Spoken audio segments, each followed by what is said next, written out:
حکومت جو پورے اعتماد ہے آپ سمجھتے ہیں وہ درست ہے؟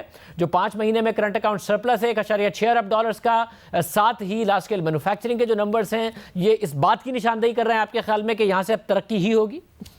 یقیناً یہ ایک بہت اچھی بات ہے کہ ہمارا جو کرنٹ اکاؤنٹ ہے وہ ایک وقت ایسا تھا 3 سال پہلے جب یہ 20 ارب ڈالر کا خسارہ ہو چکا تھا، اس کو اللہ کے فضل سے کمی اس میں بہت لائی گئی ہے اور پہلے 5 مہینے میں تقریباً 1.6 ارب ڈالر کا سرپلس ہے۔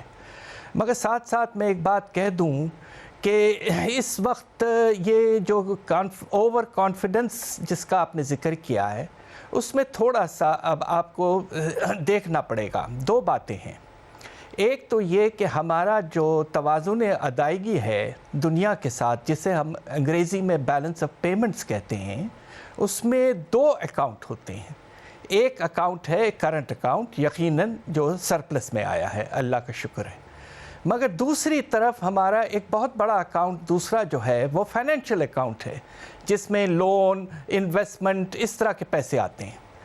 اس میں آپ کو حیرت ہوگی کہ بہت عرصے کے بعد اس میں کمی آئی ہے، منفی 1 ارب ڈالر۔ تو اس لیے یہ کہنا کہ حالات بہت سنبھل گئے ہیں یہ ذرا میں سمجھتا ہوں پری میچور ہے۔ اور دوسری بات یہ ہے کہ آپ کے کرنٹ اکاؤنٹ میں آپ نے ایک بات دیکھی ہوگی جو اچھی ہے کہ ایکسپورٹس میں نومبر کے مہینے میں تھوڑا سا اضافہ ہوا ہے، پہلے گراوٹ تھی اب تھوڑا سا اضافہ ہوا ہے، اچھی بات ہے، مگر امپورٹس میں بھی اب زیادہ اضافہ ہونا شروع ہو چکا ہے اور اس کے 2 وجوہات ہیں۔ ایک تو یہ ہے کہ ہمارا جو زرعی پیداوار ہے وہ بہت بری طرح سے کم ہوا ہے اور پاکستان کی تاریخ میں پہلی دفعہ ہمیں 3 چیزیں امپورٹ کرنا پڑے گا، گندم، چینی اور کپاس۔ اس پہ ایڈیشنل خرچہ 2 ارب ڈالر تک کا آ سکتا ہے۔ دوسری طرف جب سے یہ آپٹمزم پھیلی ہے ویکسین کے بارے میں تو تیل کی قیمت میں تقریباً 25% اضافہ ہو چکا ہے اور اس کے نتیجے میں ہمارا امپورٹ کا جو بل ہے اس میں 2 سے 2.5 ارب ڈالر کا اضافہ ہو سکتا ہے۔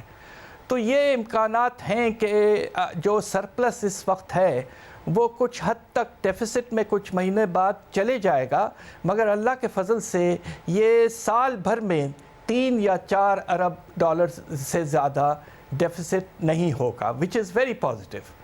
البتہ ہمیں سوچنا چاہیے فائنینشیل اکاؤنٹ کا۔ مگر اس کے ساتھ ہی ایک یہ مثبت بات ہو گئی، دوسری طرف انڈسٹری کا پہیہ چلنا شروع ہو گیا ہے۔ پہلے لارج اسکیل مینوفیکچرنگ 2 سال ہم نے دیکھا منفی تھا، اب 5.5% کی گروتھ نظر آ رہی ہے اس مالی سال میں۔ آپ سمجھتے ہیں کہ معیشت واپس اپنے پیروں پر کھڑی ہونا شروع ہو گئی ہے اگر انڈسٹری کا پہیہ چلتا ہے؟ دیکھیے واقعی یہ بہت اچھی بات ہے، یقیناً اچھی بات ہے۔ اب آپ یہ دیکھیے کہ کووڈ جب پیک پہ تھا یعنی کہ مارچ سے لے کر جون تک، اس وقت 25% تک کی کمی آئی تھی ہماری صنعتی شعبے میں۔ اللہ کے فضل سے جس طرح آپ نے کہا کہ 5.5% اضافہ ہے، مگر وہ اضافہ اس لیول پہ ہے جو پچھلے سال کا لیول تھا اور پچھلے سال صنعتی پیداوار میں کمی آ رہی تھی۔ آپ کو شاید سن کے یہ حیرت ہوگی کہ جو پہلے 4 مہینے میں صنعتی پیداوار ہے پاکستان کی کل، وہ 2017-18 کے پہلے 4 مہینے کے پیداوار سے ابھی بھی کچھ کم ہے۔ تو ابھی بھی بہت گنجائش ہے کہ آپ کے پیداوار میں اضافہ ہو۔ دوسری طرف میں ایک اور بات کہہ دوں اور وہ یہ ہے کہ یہ جو ریکوری نظر آ رہی ہے 5.5% کی، وہ 3 یا 4 انڈسٹریز میں محدود ہے۔ اس میں سگریٹس ہیں، لوگ شاید سگریٹ زیادہ پی رہے ہیں کووڈ کی وجہ سے۔ دوسری طرف سیمنٹ میں اللہ کے فضل سے اضافہ اس لیے ہے کہ گورنمنٹ نے بڑا اچھا پیکیج دیا، اور تیسری طرف دوائیوں کا جس کا بھی یقیناً کووڈ سے تعلق ہوگا۔ مگر 80% آپ کی انڈسٹری ابھی بھی ایسی ہے جس میں کوئی خاص آپ کو اضافہ نظر نہیں آ رہا ہے۔ تو گنجائش بہت ہے، ہم سب دعا کرتے ہیں کہ یہ 5.5% سے بڑھ کر 7 یا 8% تک پہنچ جائے سال کے اینڈ تک، تو پھر ریکوری آپ کو واقعی نظر آنا شروع ہو جائے گی۔ اور ڈاکٹر صاحب ایک ایسے سینیریو میں جب آئی ایم ایف کے پروگرام کی دوبارہ بحالی کے لیے حکومت نیگوشیٹ کر رہی ہے، امکانات ہیں کہ بجلی کی قیمتوں میں اضافہ کرنا پڑے، کچھ ٹیکس ایگزمپشنز ختم کرنی پڑے، ٹیکسز میں اضافہ کرنا پڑے تاکہ حکومت ٹارگٹ پورا کرے، مانیٹری ٹائٹننگ بھی آنے والے سال میں دوبارہ ہو سکتی ہے، شرح سود بڑھانی پڑے، آپ کو لگتا ہے یہاں سے ہم اسٹیبلائزیشن سے گروتھ کی طرف ہی جائیں گے یا آپ کو لگتا ہے پھر خطرات موجود ہیں کہ یہیں پاکستان کی معیشت گھومتی رہے گی انہی نمبرز میں؟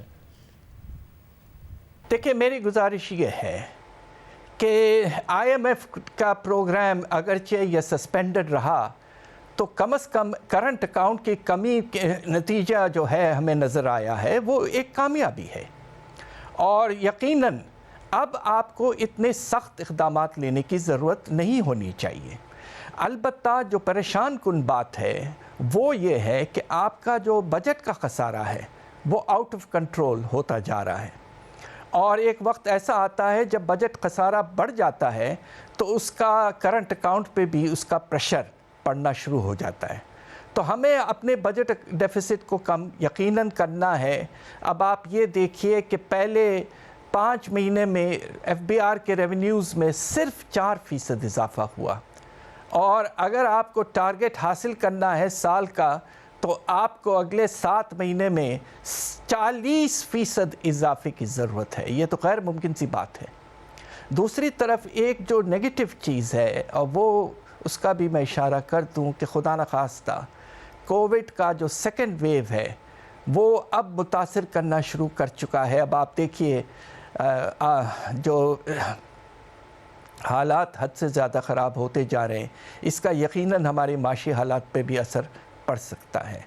اس وقت آئی ایم ایف کو ایک ہیومن فیس جسے کہتے ہیں نا، ایک انسانی برتاؤ کرنی چاہیے، اور ایسے پروگرام کی توجہ ہونی چاہیے جس میں کرنٹ اکاؤنٹ پہ توجہ کم ہو، اور کوشش کریں کچھ حد تک اس سال بجٹ ڈیفیسٹ میں کمی لانے کی، مگر اتنے زیادہ ایمبیشس ٹارگٹس اس وقت رکھنا نامناسب ہوگا۔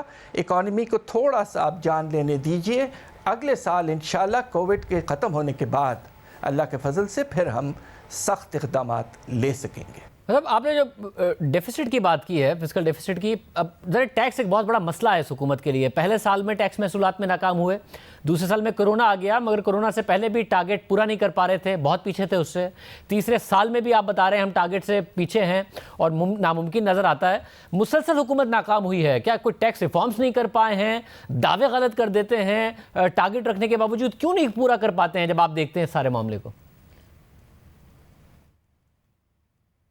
بات یہ ہے کہ اگر پچھلے سال کے برعکس آپ کا جو صنعتی شعبہ ہے اس میں اگر 5.5% اضافہ ہے اور قیمتوں میں 6 سے 7% اضافہ ہے، تو یعنی کہ یہ 11 سے 12% آپ کا ٹیکس بیس بڑھ رہا ہے۔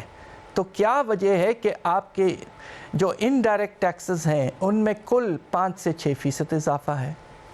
اور سب سے زیادہ جو حیرت انگیز بات ہے کہ جب افراط زر آپ کے 8% سے زیادہ ہے اور منی سپلائی میں بھی کافی تیزی سے اضافہ ہو رہا ہے، تو کیا وجہ ہے کہ انکم ٹیکس میں اضافہ نہ ہونے کے برابر ہے؟